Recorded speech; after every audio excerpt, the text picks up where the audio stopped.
Hello, everyone, and welcome to CFB Unfiltered here, a podcast on the Believe Podcast Network and streaming on the 365 Sports YouTube channel. And we are here to talk about the national championship game and much more. So let's go ahead and get things started.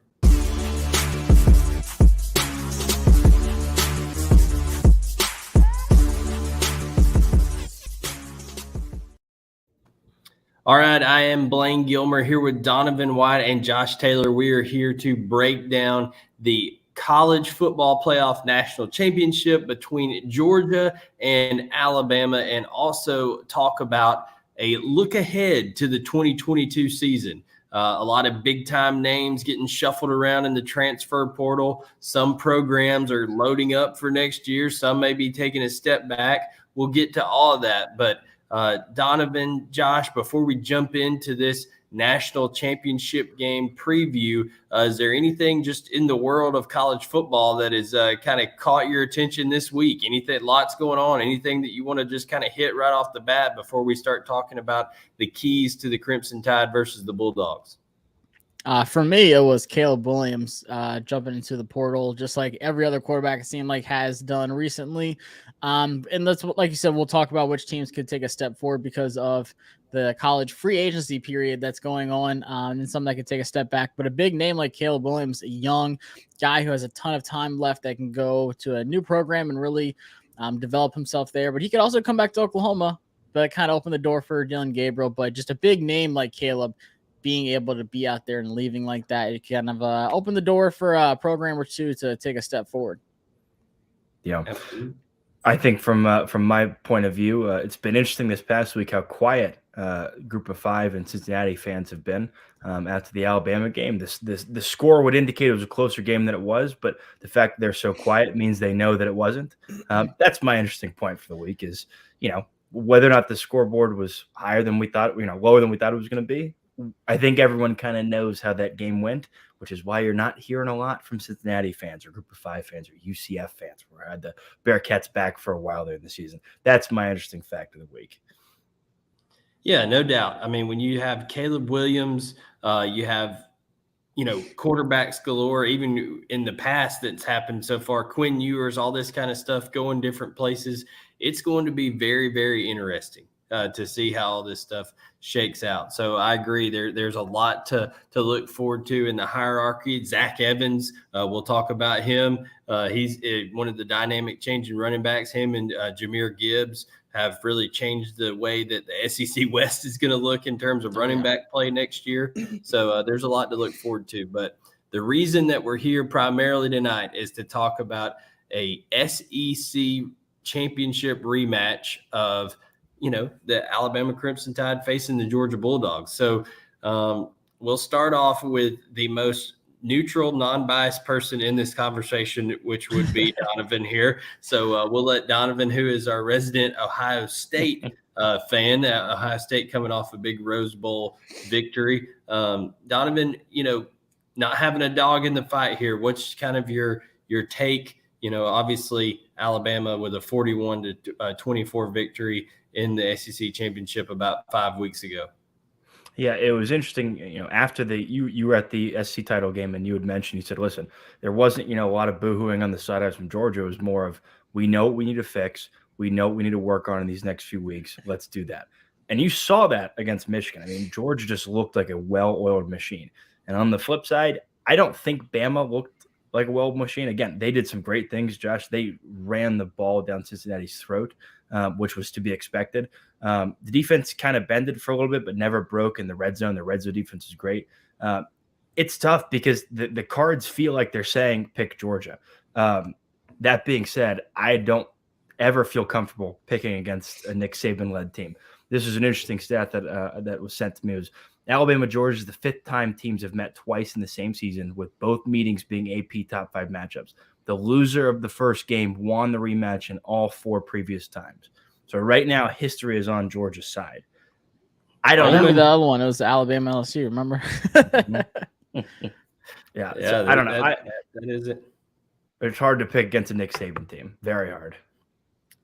For me, Josh? I understand what you're saying with, Alabama didn't look dominant against Cincinnati. And the thing that surprised me the most was how Cincinnati got a pretty well pass rush against Alabama, which for some reason Georgia couldn't do. It seemed like Alabama's offensive line had the best game of their lives against Georgia. And I look at that Georgia and Michigan matchup. I think it was a great matchup for Georgia, and I think they played it perfectly, stopping the run game, not letting Michigan open up anything on their defense. And then their offense was able to make plays. They could run the ball against Michigan. But I think it is a mentality thing. And I hate to say it, but the sport of football is absolutely a mental thing. I think there's just this hump mentally that Georgia cannot get over. It doesn't matter what players are there. It doesn't matter. Like, it could be Kirby Smart. I don't know.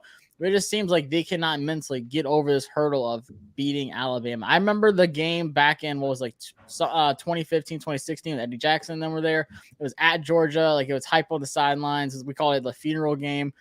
Like, ever since then, it just seems like Georgia cannot get over that hump of beating Alabama. So I don't think it's like a talent thing. I think Georgia matches up as well as anyone in the country with talent, with 5-star recruits and guys going into the draft. They're right there with Alabama.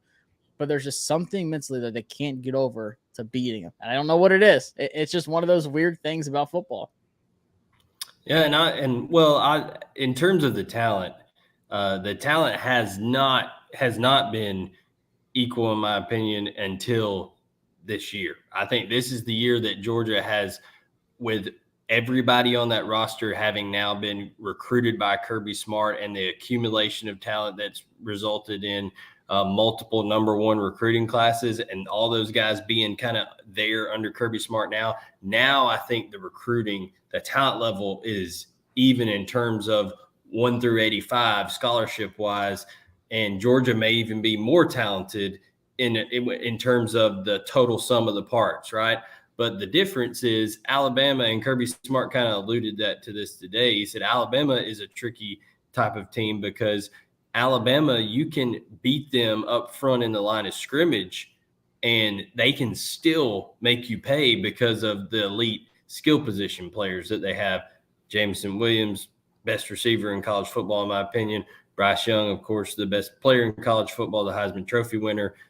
At those key positions, it forces you to be near perfect, because one or two mistakes can turn into a snowball effect against you. So, but even with all that said, it is worth us pointing out that Vegas still believes that the Georgia Bulldogs are a favorite in this game. They're a 2.5-point favorite. And speaking of that, you can get that line over on Bet Online. Guys, Bet Online is still the number one spot for all your sports action this season. The NBA season's in full swing. Josh's Memphis Grizzlies, I have no idea how they're doing because I don't keep up with the NBA as well. Ja Morant, all I do is whoever's team is facing LeBron and the Lakers, I root for the other team. That's all I know about the NBA.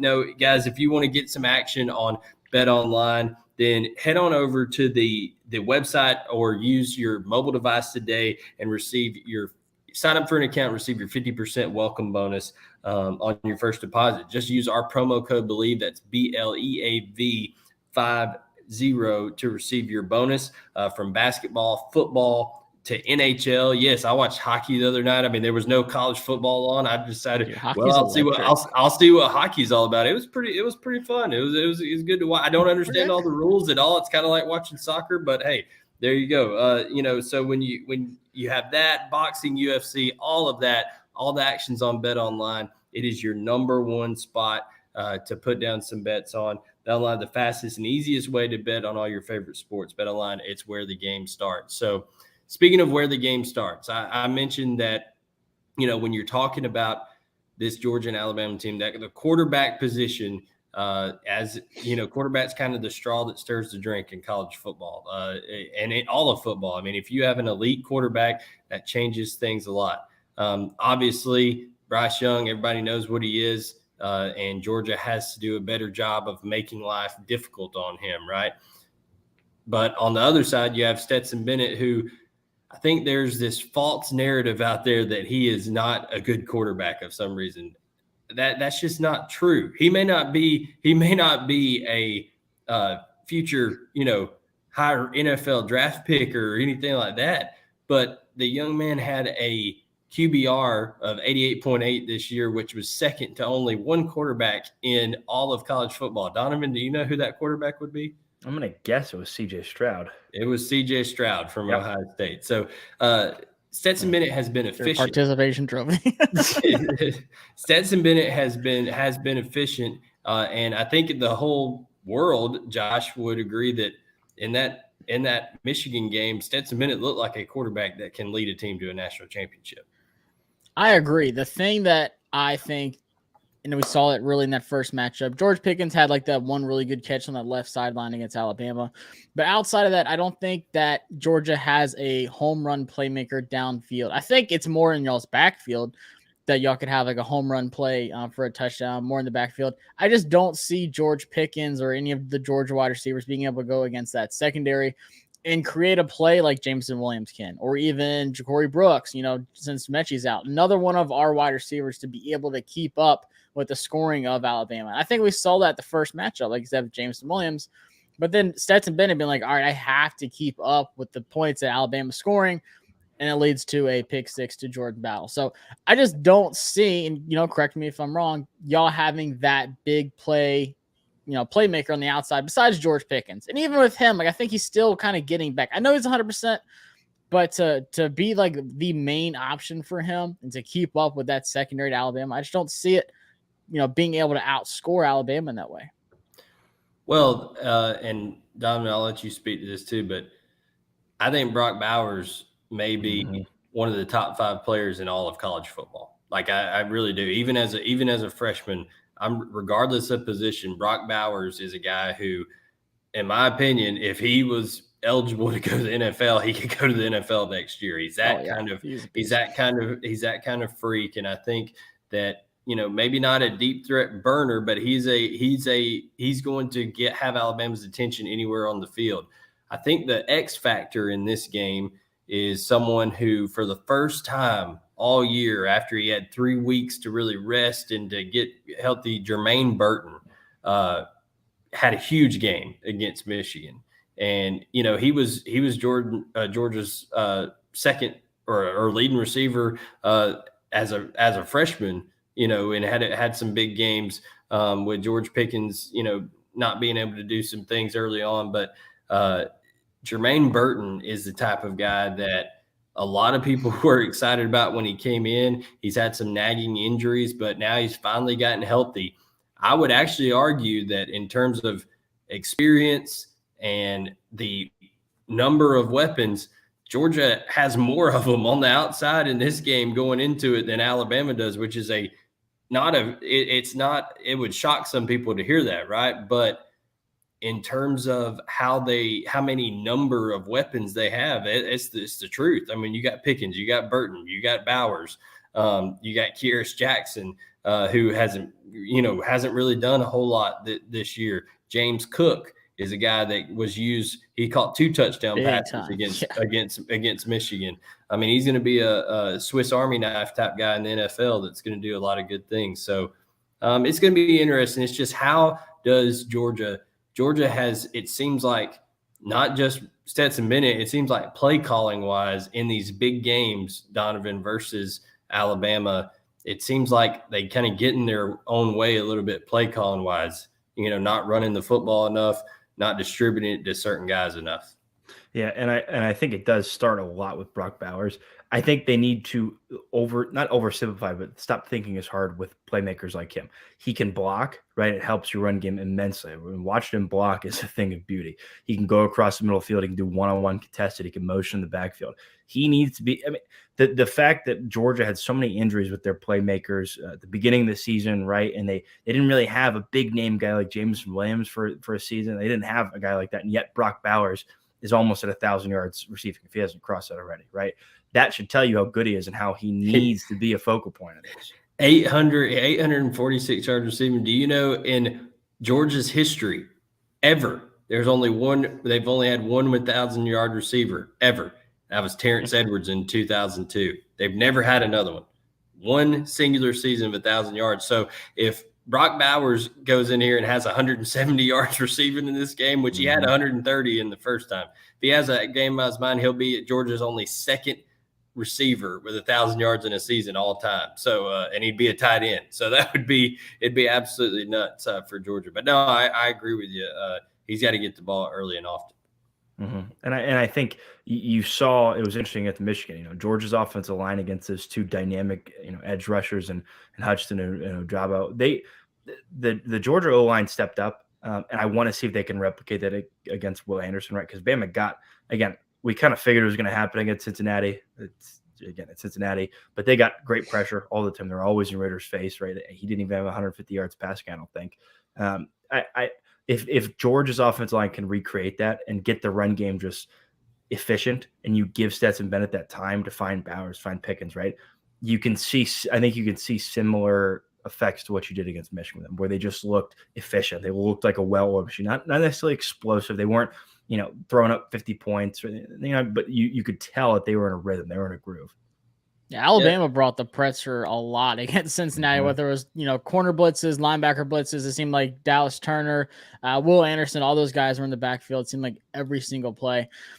I think they noticed what, really rocked Bennett the first game, getting pressure, having him feel like, that mental clock was off a little bit. I think that's what really forced the interception to Jordan Battle. I think he's a great quarterback, especially being a former walk-on. Like, his story is unheard of, being able to lead a team like that to the national championship.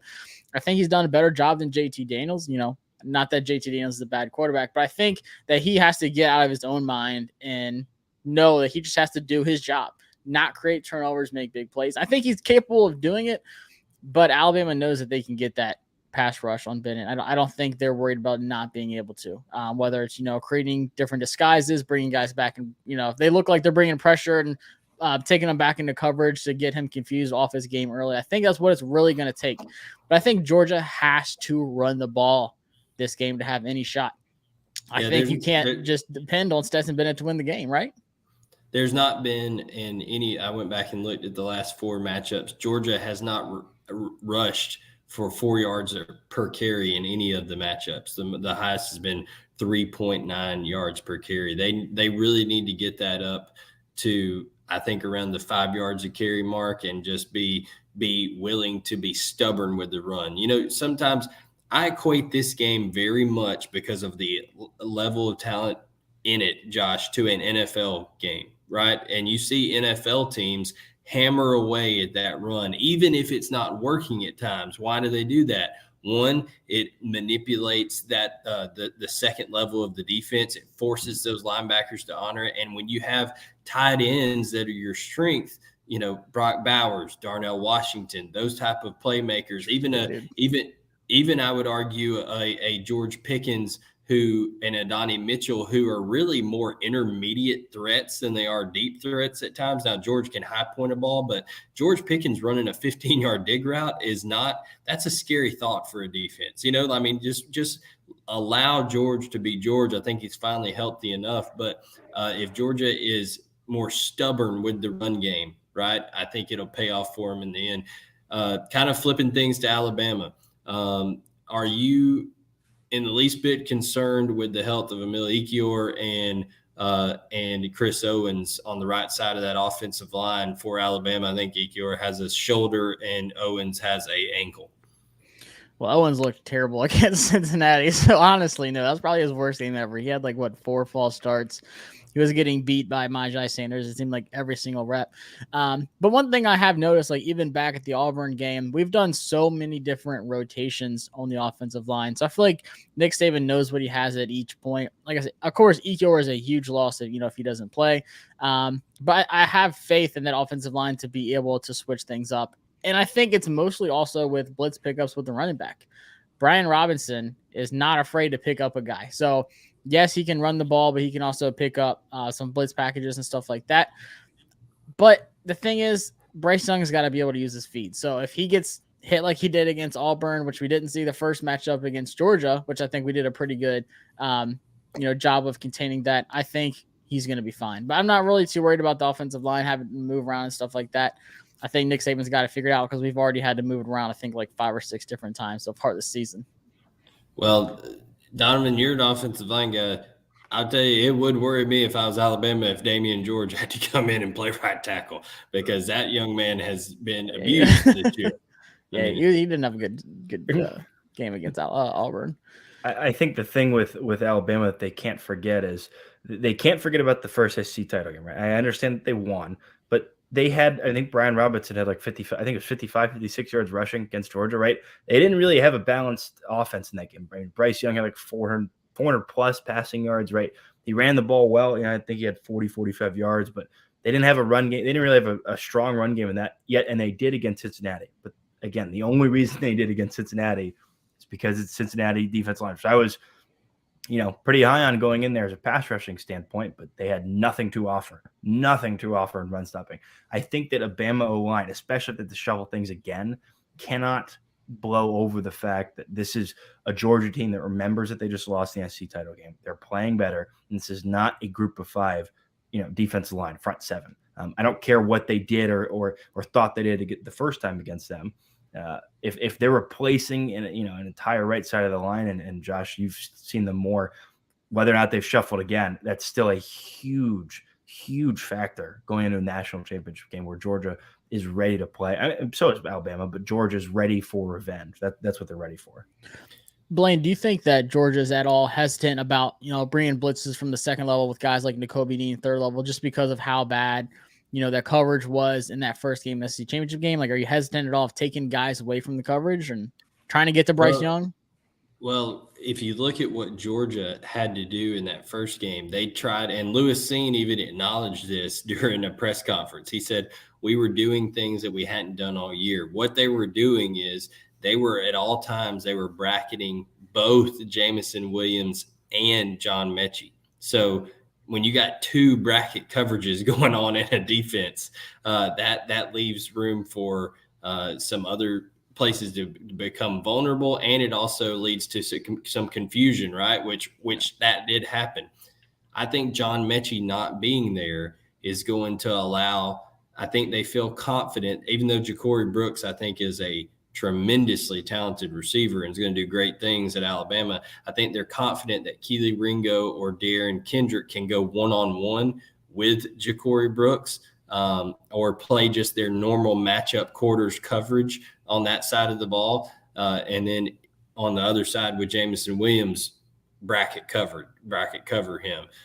So I think you got one less double team to worry about. And then I think Georgia's going to know they have to gamble. I mean, they have to bring pressure.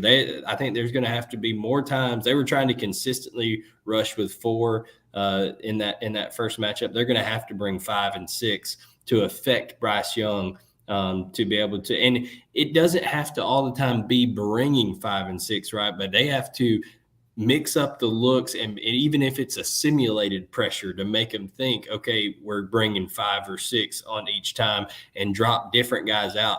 I've seen Georgia line up Trayvon Walker at a 3 technique pre-snap, and that man is dropping out into the hook curl area. I mean, Donovan, what kind of freak athlete does that take to be 280 pounds and go from standing over a guard to dropping underneath where a linebacker should be on hook curl area? It sounds like Washington, doesn't it? I was thinking the same thing. I'm like, oh, that's like when Ryan Kerrigan would drop in a coverage. It's like, oh, geez. But still, it takes a freak athlete to do something like that. Oh, yeah. And here's the thing. We're getting some comments here, like Kendall Bledsoe said, to be honest, Alabama is still the champ of college football until someone knocks them off. Absolutely. And they said Georgia hasn't proved nothing, but they win a lot of football games with nothing to show for it. Well, I think winning is pretty important. They have won a lot of football games. They just haven't won that second time playing for the national championship in 5 seasons. Just so happens it's against the greatest to ever do it. So I mean, that's the kind of the mountain you have to climb at this point. But I think my last remaining points on this game is that when you talk about Jameson Williams, Georgia you can't run with him. Okay. You're not going to be able to say, and see, that's not been something that Georgia has had a problem with. Even those receivers at Tennessee, they were fast. They got open at times against Georgia, but that was more on the inside, the star position. Georgia's corners have pretty much been able to run with every receiver that they've played against. But Jameson Williams is the fastest guy in college football. I mean, he could. I wouldn't be surprised if he goes to the combine and we're talking low 4.3, high 4.2. Like, I mean, just flying type guy. And when you've got that kind of speed and you let it get basically a free release running start, you're not going to be able to affect him at the top of the route by the time he gets into it. I think Georgia needs to be more aggressive at the line of scrimmage with him. You can still bracket. Yeah, you can still bracket cover and all that kind of stuff, but you've got to affect him within those first 3 to 5 yards of a route. Because if you don't, I just think it's like an airplane going down a runway. Once it gets started, that's it. You're not gonna stop it. I mean, but other than that, I don't know what Georgia, other than being more consistent in the pass rush and then, just being who they are on defense and trying to be a little bit more physical with Jameson Williams. I'm not sure else what you can really do to affect that, except I think maybe be more methodical on offense. Like I said, trust that run, try to win the time of possession battle a little bit more. Because the best defense is to keep Bryce Young on the sideline. Exactly. That's exactly what I was going to say. I mean, and if you look at what Cincinnati did, and of course Georgia doesn't have a Kobe Bryant and a Sauce Gardner, they are both press, hard physical corners, and they jammed him at the line. Sauce Gardner was in his grill every single play, and I knew it was going to happen, but he had safety help. It seemed like behind him on that side of the field every single play. Limited Jameson Williams. He had a couple of nice catches and stuff like that. They got him the ball, in other ways, handing it off to him and stuff like that. But they really did as much as they could to take him out of the game. And would you say that Kendrick is more of like a press corner, or is he more of like a zone kind of guy? Kendrick, I know Clemson. I saw him at Clemson. I haven't really watched him much at Georgia. I watched him more at Clemson for sure. They at Georgia they've played a lot more zone this year, but that's just because the defensive front was so dominant that they were against most teams that they played. They were able to get pressure with 3 and 4, and they said, well, we'll drop more people out into coverage and make the quarterbacks kind of see ghost, and that's how they were able to affect a lot of teams this year. You can't do that with Alabama because now I will say if Ekiyor and Owens are down and Georgia. Cincinnati did this a couple of times and got some pressure on Bryce Young. They overloaded the right side and brought multiple rushers, like 3 rushers from the right side on Alabama. I think if Georgia's able to get into that kind of look late, and if it's a Damian George or if it's a backup guard, whoever over there on the right-hand side, I think that could be effective for Georgia. But just like Georgia was able to see what Cincinnati did to Jameson Williams, Alabama was able to see that as well. Just like Georgia was able to see what Cincinnati did to the offensive line, Alabama was able to see that as well. So people need to realize that, they see the tapes of these other teams and they know what they're doing. But so we've kind of touched down on the different matchups inside the games and things like that. We'll go ahead and start with saying what we think this game's going to look like before we get to a look ahead to 2022, which is coming right after this. But Donovan, go ahead and tell us what you expect to happen in this game and your final prediction here for the 2021-2022 college football season.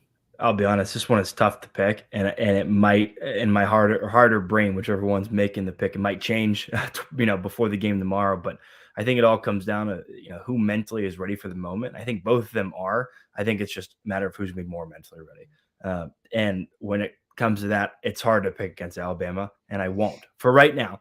Now that when the bets start going tomorrow night, maybe that changes a little bit. Who knows? But I'm going to go Alabama 27, and I'm going to go Georgia 21. So right under that over-under. It was 52, 53. Yeah, I think that it's super important, like you said, Blaine, that Georgia has to run the ball. You can't have these quick drives letting Bryce Young just come back onto the field and, possibly put up more points. You've got to be able to milk that clock out, control the game. I think they'll go more east and west, like you said, with Cook. We saw against Michigan using him as more of a wide receiver. It is insane how good he is. I think Kirby needs to realize you have to try plays like that against Alabama. So I think they will. I think this one is going to be much closer. Like you said, Mechie's out. It's kind of leaning on Jameson Williams. Ja'Cory Brooks has to step up. We need guys like Latu and Billingsley across the middle to step up as well. They've been kind of quiet. but it's not easy with that Georgia linebacker core. I think it's going to be a lot closer. I think Alabama wins 31-27. I think Jameson Williams is still too much. I'd love to see Brian Robinson run a little bit more, like you mentioned, Donovan, compared to the last game. But I think the big thing is Bryce Young has to have time to throw the ball. He's got to be upright. And like you said, Georgia can create some problems. I think they'll get more pressure than they did for sure in the first game, but still just not enough to stop Bryce Young going deep. Yeah, I think the loss of John Mechie is humongous in this game. I really think it changes the dynamic of, okay, we have one generational type talent to defend again against two, because people can say what they want. John Mechie was very, very important to the Alabama. He was kind of the chain mover is what I call him. So I think that's a big deal. I think Georgia comes in this game the healthier ball team when it comes to two positions on the offensive line for Alabama being banged up, whether they play or not. It sounds like Chris Owens could be even doubtful to play. Jalen Armour-Davis in the secondary has a hip, and then even Jameson Williams himself got a little nicked up in the Cincinnati game. So I think Georgia comes into this one healthier. I just feel like at some point the law of averages has to work out, right? And it's been 7 straight for Alabama. I like the same score as you, Josh. I'm just going to flip it. I think Georgia wins 31-27. And if that happens, I'm in Indianapolis right now, and I can tell you that it is Georgia Bulldogs everywhere. And if they win, there will be, as Larry Munson, the great late Larry Munson said one time, there will be some major property destroyed in Indianapolis. I mean, it is going to be West Virginia big win. It's going to be a party and a half. I mean, it's going to be nuts. There's so many Georgia fans in town. I got the breakdown from Vivid Seats. Media outlets can request a breakdown of the tickets sold, and they said at this point it was 62-38 in favor of Georgia, of the fans that are going to be in the stadium and percentage wise. So it'll be interesting, but I'm gonna just think that I think Georgia needs to score 30 plus points to win the game, and that would even be with a good defensive performance. So I think it's gonna be close, gonna be tight anyway, but I'm gonna go Georgia 31-27. So those are our 2021-2022 national championship picks here in this game in Indianapolis that takes place tomorrow night. And we also now will be talking about 2022 season looking ahead. And kind of some of the questions that we're looking at here are, which teams take the biggest step forward next season, which teams take the biggest step backwards, surprise contenders, if any. So, just wanted to get your guys' thoughts on that. And I think one obvious one that we can all start out with is, I think that with Mario Cristobal having left the Pac-12 and really leaving a kind of a void there, it's up for grabs. I think Lincoln Riley and the staff that he's, the staff that he's bringing in, and then some of the transfers that he's probably going to be able to land in this transfer portal recruiting season, even as the second wave gets going, spring ball. I think USC could be a team that makes a big step forward in the 2022 season. Yeah, like you said, the Pac-12, it's down right now. You don't know what Oregon's going to look like. Bo Nix is there now. He might start. They don't know. Oregon, they have a veteran quarterback coming in possibly that could really help them out. But with USC, they're finally getting the recruiting. They're finally keeping their 5-star quarterbacks in the state of California now instead of, Bryce Young, Matt Corral, DJ Uiagalelei leaving the state. Now Lincoln Riley says, guys, we can bring back fun football to USC. They have, the tradition, the history. It's in California. You have all these NIL deals. Of course, we'll talk about that. But I think Lincoln Riley is really going to set up a culture of winning and just flashy West Coast football again at the perfect time, like you said, with Pac-12 just being so down. So I think they will catapult. I think they should be the unanimous favorite to win the Pac-12. I'm sure Oregon will have something to say about that. And then maybe toss their hat in for a playoff run. Yeah, well, and then Caleb Williams is visiting very soon out there as Boy, well. if he So goes to USC.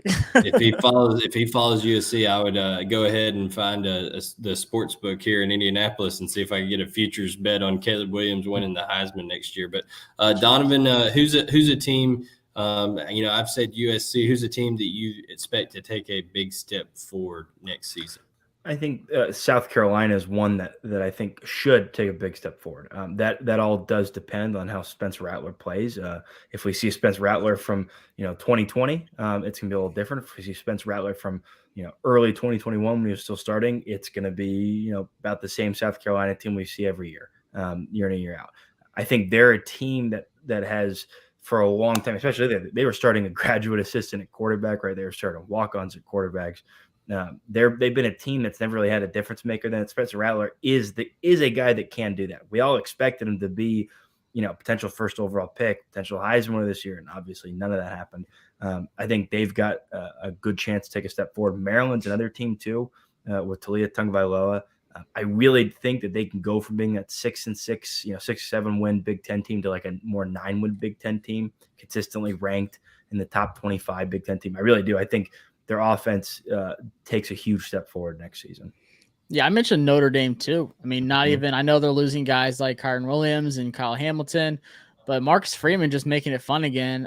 Say what you want about the Oklahoma State game, the bowl game. I liked what I saw. I feel like the players are more in favor of Freeman. They just got that All-American. I forgot his name from Northwestern, the safety, one of the top safeties in college football. Brandon Josephs. Yeah, Josephs. So, I mean, Freeman's going to work with that guy, probably catapult him into the first round like he's going to do with Kyle Hamilton. But I just think they have a good chance. I feel like they don't have a problem really getting, recruits because of the name and stuff like that. But now I think it's a different looking Notre Dame compared to what it was with Brian Kelly. You've got a young, hip, flashy, defensive-minded Marcus Freeman that's going to lead Notre Dame. So I think they could they didn't have a bad season, but I think they can be even better with Marcus Freeman now leading them. Yeah, and we got comments from Joey Kelly over here. He's saying USC is going to be a contender immediately. Joey, nobody's saying that USC is going to be a contender immediately. We're talking about teams that are going to take a big step forward from where they were at. Remember, not everything's about the college football playoff here. You have to have a progression, and these teams that we're talking about, South Carolina, we're talking about when you take a big step forward, could they be a team that goes from 7 wins, a 7-6 record to a 9-win season next year? That's what we're talking about. Or USC? Are we talking Baylor, about how they stepped up? Yeah, Baylor won their conference when it was a kind of a down year in their conference. Could USC winning the Pac-12 would be a big step forward to get forward. So that would be an opportunity there. Biggest thing since getting rid of the Heisman from absolutely. And two teams that I think obviously everyone probably isn't going to want to hear these names. Not everybody in college football, but Ohio State and Clemson. I wouldn't want to be any team on their schedule next year because both of them are used to being at the mountaintop, right? And you give Dabo, with all of his faults, you give Dabo an opportunity to say, we're just little old Clemson again. Like, he's right back in his wheelhouse, right? I mean, obviously he's got to procure that talent, and he's got to be able to groom some guys and get better play out of DJ Uiagalelei and things like that. But I think Dabo likes – he's like any coach. He likes being in that underdog type role, right? And that's where he kind of built that Clemson program out of. I think you give Dabo that chance, he's going to take it. And then with Smith and Jigba in the Rose Bowl, his coming out party, you just go ahead and cut the Heisman Trophy like in half and give it to C.J. Stroud and Smith and Jigba together, because that was a scary, scary combo, and I think that's going to be scary for the rest of the Big Ten next year. Yeah, we really saw who should have been the Heisman Trophy winner, in my opinion, C.J. Stroud. But Ohio State, honestly, I thought was one of the bigger disappointments of this past season. Just the way they lost to Oregon, the way they lost to Michigan. I think Jim Knowles coming in from Oklahoma State.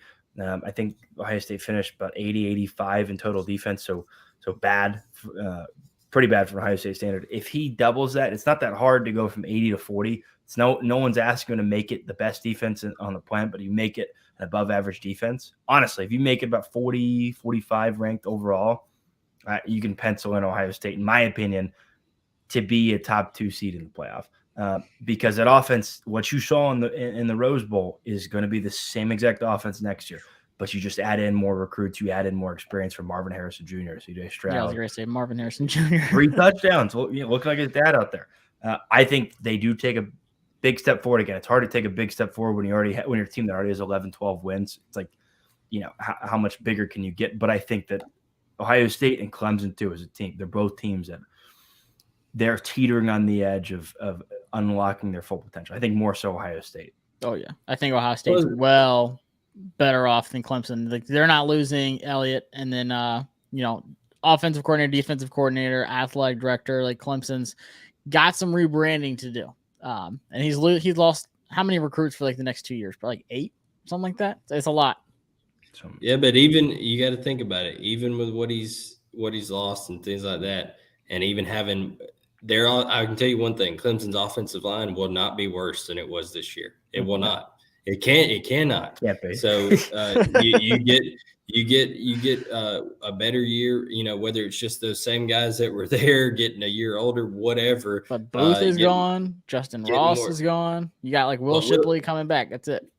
But I'm saying DJ Uiagalelei and Will Shipley, and then they do have some talented recruits coming in, things like that. Here's what you got to realize: it's the ACC, and I just don't see. Kenny Pickett, Heisman finalist, gone. He's out of there. Sam Howell gone. Wake Forest though. Wake Forest, they can't play defense. Who cares? It doesn't matter over there on that. But they'll have that run, that chance to be in there. The wild card is Miami with Mario Cristobal, right? Yeah. How is he able to? Now, you talk about having to rebuild. Miami is a rebuild. I'm just telling you, like, it is not anywhere close. But basically, you can go ahead and let the clock start on Mario Cristobal's audition to become Alabama's next head coach, because if he's able to get the U back to resembling the U, then, as being a former offensive line coach under Nick Saban, at 5-6 years from now, when Saban says, all right, it's time to go retire to Lake Burton and just stay there for good, I'm going to, they may bring in Mario Cristobal, because I think there's too much. I think Dabo's hurt himself too much politically and things like that to be the next guy there. But a lot of interesting stuff in that realm of things. So we've talked about USC, Ohio State, Clemson. We've talked about who was another one, South Carolina. We've talked about a lot of those teams that we said are going to take a step forward. Now, who do you think takes a step back in the 2022 season? And let's try to hold Donovan back. He's ready. He's ready to unleash on his team that he thinks is going to take a step back. Who is it, Donovan? I think Cincinnati is the obvious one. You lose the 2 best corners in college football. You lose a quarterback. He's probably going to be a early second, late first round pick. You lose is Jerome Ford. He's gone. Yeah, he's gone. Alec Pierce is gone. Right, he was a senior anyway. Sanders, Darren Beavers. They're all gone. And it's Luke Fickell staying. I don't think Cincinnati drops off a cliff and he's like a 5-6 win team, but I don't see them winning double digits next year. I think like 9-3, 8-4 is about 9-3. I think might be their ceiling. Honestly, they're going to be in the Big 12. I mean, yeah. You look at week in and week out the performances they turned in the AAC. If they do that in the Big 12 next year, they will have 3 or 4 losses on their schedule. I mean, that's just how they didn't. Are they joining next year or the year after? I thought it was the year after. I thought it was next year. I thought they were going in 2022. I thought this was the next season. I'm not. If they go 23, then that's a little bit different. They get. But I'm surprised they haven't landed one of these quarterbacks yet. I feel like Cincinnati would be a really good spot to go. Like, I was expecting someone to have landed there by now, like a Dylan Gabriel, tier kind of quarterback, maybe Bo Nix. I thought he could have thought about going to Cincinnati. Zach Evans, I'm surprised they haven't landed somebody yet. Yeah, Zach Evans. Texas A&M. Yeah, Calzada. Yep. So that kind of surprised me. Calzada going to Auburn. Big whoop. Yeah. So the enemy line grows thicker. Cincinnati's the one I think drops off If they were in the Big 12 this year, then I would say they're more like 6-6. Oh yeah, 7-5. it does. Well, no, it does say 2023, 2024. Yeah. So yeah, I thought they were going to join this year. Well, not as big of a drop But off still, as I you're losing a thought, but ton still. of veteran So leadership, much. though. So ton. much. Almost as much as Michigan, who I would put up there.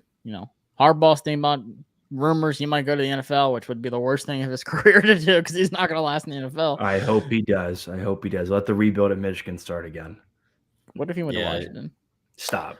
Josh, we're not going to manifest that into existence. It's not going to happen. Well, and when you talk about Michigan, though, they are recruiting at a very, very high level right now. I mean, Harbaugh, he's really used this run as a shot in the arm, so they are recruiting well. So I think they'll they will take a step back from, obviously, I don't think they'll be in the playoff again next year, and I don't think they'll win the Big Ten. So they are one that you would have to qualify to be taking a step back, but I don't think they're going to just drop off a cliff, so to speak, next year. Is Corum staying? I know Haskins is gone. I haven't heard anything about Corum. I don't know if he's said anything, but I mean, you got Aiden Hutchinson gone. You've got Ajabo gone. I'm sure Daxton's going to be gone. Mm-hmm. So I mean, it's just a lot of big talent that you're losing. I feel like they kind of go back to like the rebuild, not as bad as they were, but I think maybe the year before last they're going to be right back around that range. But there's no way they win the Big Ten again next year, which we said at the beginning of this year. So you never know. But I don't see them losing that much and being able to keep doing what they did this season, like the same formula for winning games. Yeah. I'll tell you what, there's the one team I think, and Big 12 fans won't be happy, that I think is going to slip down a little bit is Oklahoma State. I don't think they lose a whole lot, senior and graduating wise. They didn't lose a lot to the transfer portal. I think Jim Knowles leaving the defense is big. And I think, as much as we gave Spencer Sanders his props when he was playing a little more efficient. It's like he's been there forever. I know feel like he's been there forever. And like just against Baylor and even against Notre Dame at points, the throws he was making were just terrible. He looked like how Taylor Heineke looks, Josh, a lot of times in those moments where it's like he can't. Which is not good for the people. Yeah. And so I think next year Spencer Sanders, he's still starting. It's going to catch up. And Warren's gone. Malcolm Rodriguez is gone. Yep. A lot of guys in the O-line.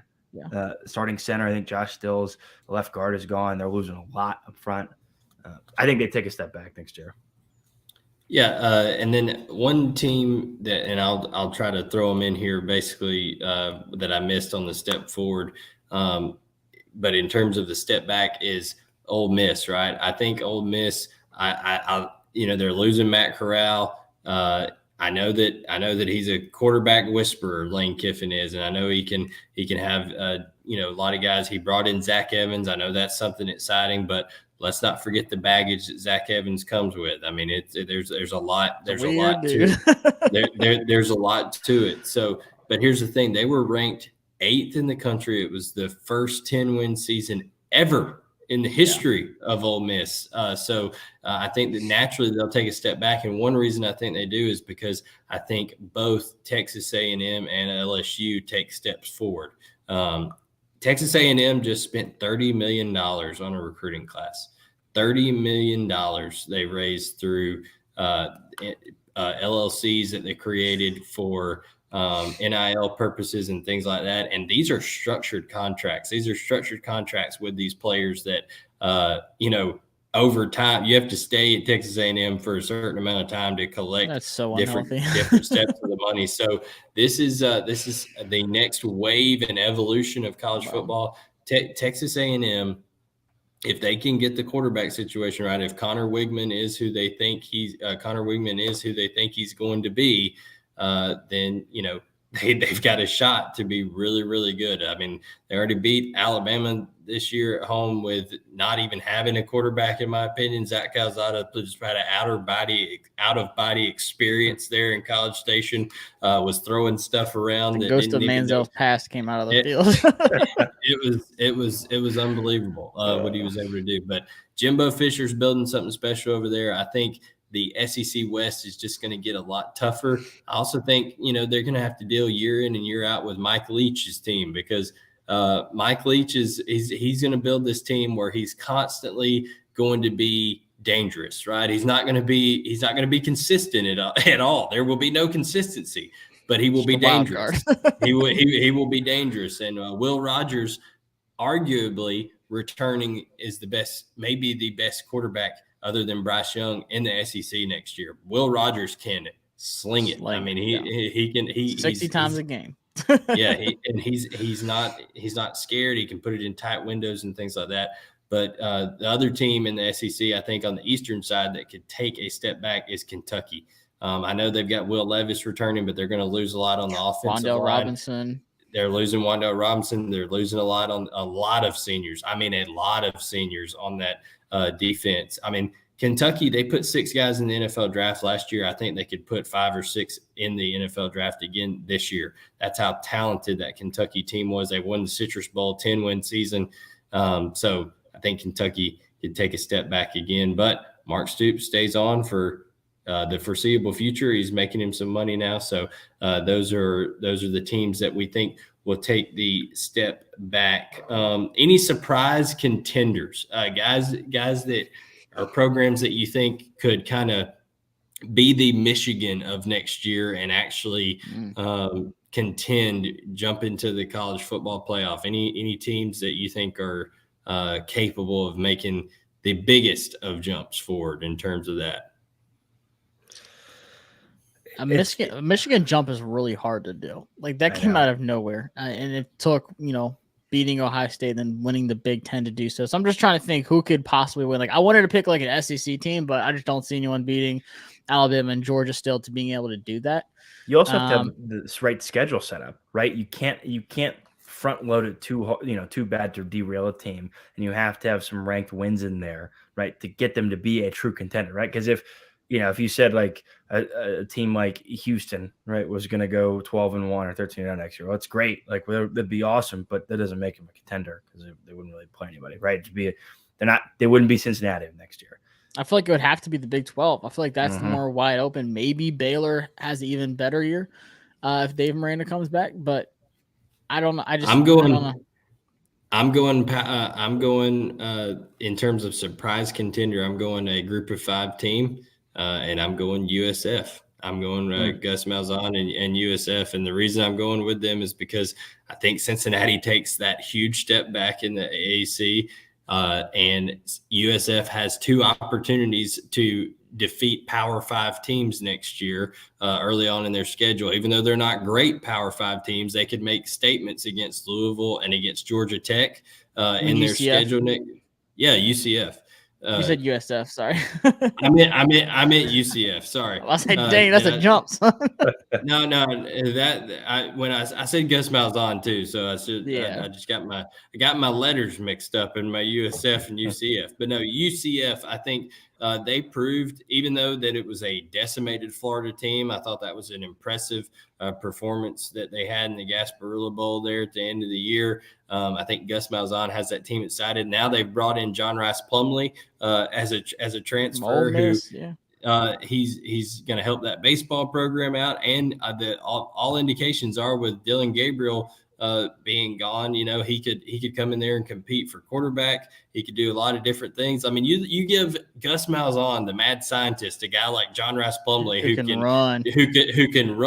I mean, not just run. I mean, he can run, do some different things. So that is that's something that I think they should be excited about. But like I said, they've got a chance to play Louisville and Georgia Tech. That could be 2 statement wins over Power 5 programs going into next year. And then I think they could just run through the AAC, be undefeated again.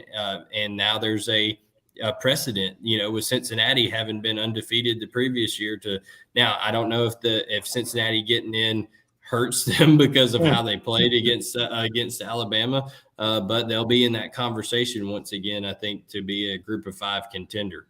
I was going to say them, and with Grayson McCall coming back, Coastal Carolina could be good too. So yeah, they're losing a lot of guys, but I agree. Like I see Houston taking a step back. Depends who all they have coming back, with Nathaniel Dell and stuff like that.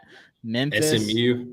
Yeah, SMU's losing a lot of guys, so I think that's wide open for UCF to make a run. That's a good point. Yeah, I saw Plumlee today. I was like, that's going to be fun to see with Malzahn, what he's going to cook up with him. So Yeah. I'll tell you. Or go ahead, Blaine. Oh, no, go ahead. Well, I was going to say, I don't see them as a contender, but a team kind of maybe more of the first part of it, jumping forward, Nebraska. I think it's time. The players there do believe in Scott Frost. It's interesting. I get there was a lot of making fun of the fact that like, oh, this is the greatest. Where they finished 5-7, or was it 5-7, 4-8? The greatest 5-7 team ever. People were making fun of that. 3-9, I think. Was it that low? I mean, maybe it was. Who's that wide receiver they just got? But they lost like 7 games by 7 points or less. It was ridiculous, the closeness of those Nebraska games. All the top-ranked teams they played, Michigan, Ohio State, Michigan State, they kept it a close game. I mean, they could have easily won those games had a few more things gone their way. I don't see they're not going to be a Big Ten contender, but there's no reason to think that they couldn't jump to 7, maybe 8 wins, right? 8 wins would be huge for that program. Huge for that program. I think they got they got Casey Thompson.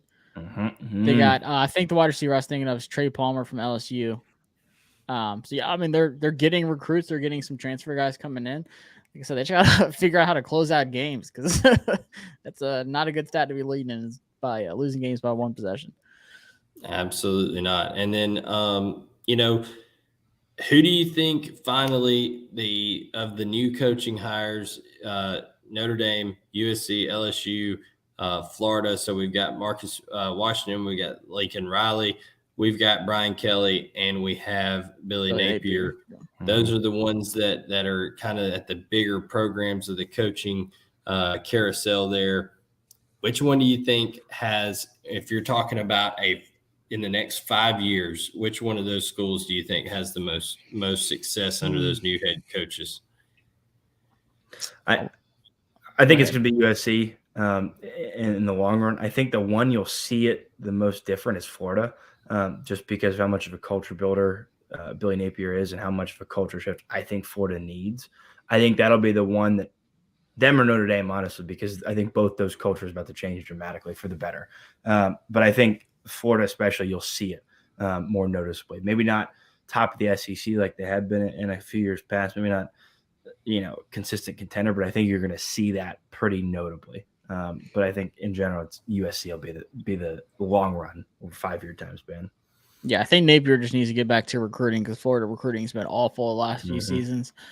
I really want to say Marcus Freeman and Notre Dame, but I think, like I said, with recruiting wise and location, Lincoln Riley is just set up to do big things at USC. If he doesn't reach the playoffs in, I'd say 3 years, then it's a huge disappointment for USC.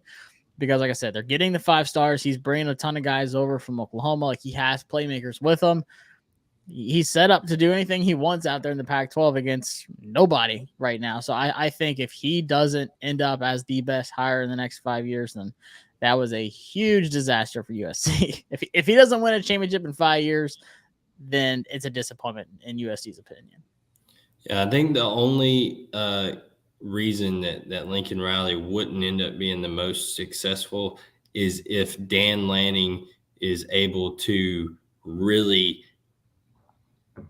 bring a lot of the Georgia culture with him to Oregon in the similar manner that Kirby Smart did from Alabama to Georgia. You know what I'm saying? Like that defensive physical. Kirby makes no bones about it. Like, in these joint press, I mean, he learned a lot from Nick Saban, and he brought a lot of that with him. Dan Lanning has now been with Kirby Smart both at Alabama. He was there with him in Alabama and came with, Kirby brought him into Georgia. So if he's taking people from that used to work for Kirby Smart at Georgia that went to Texas A&M and some people from the Georgia staff with him to Oregon. So I think if he's able to successfully, make a Athens West out there in Oregon, then that could deter Lincoln Riley. But I think it's either Lincoln Riley or Billy Napier. And I think the reason with Billy Napier is, like you pointed out, Josh, the bar is very low when it comes to recruiting, right? He's just got to put some effort into recruiting, and I think Florida will do much better. And I think that rivalry between Georgia and Florida will return to being back to what it was, right? More give and take a little bit than more lopsided. But guys, we've covered. Oh, go ahead. I was gonna say I agree with what you said with the Pac-12. Like, you remember how dominant those Stanford teams were? Like, not even just Andrew Luck, but they were like the only physical team in the Pac-12, and Oregon could never get past them because of that. They're like, hey, we're the fast, speedy offense with Chip Kelly. Stanford's like, yeah, we don't care. We're just gonna beat you up for 4 quarters, and they couldn't get past them. So. Absolutely. Well, we have enjoyed bringing you our take on college football for the 2021 and 2022 season. We're excited about the off season, looking ahead to 2022 already, as we've done on this show. You can go back here in the feed if you joined us late to get our predictions on the national championship game that is tomorrow night. We hope everyone enjoys it. Make sure you follow us on Twitter using @CFB Unfiltered. And then you can also hit the subscribe button for us on here. Throw us in a like. That helps us out a lot. For Donovan White and Josh Taylor, I am Blaine Gilmer, and we will catch you guys next time on CFB Unfiltered, presented by Bet Online.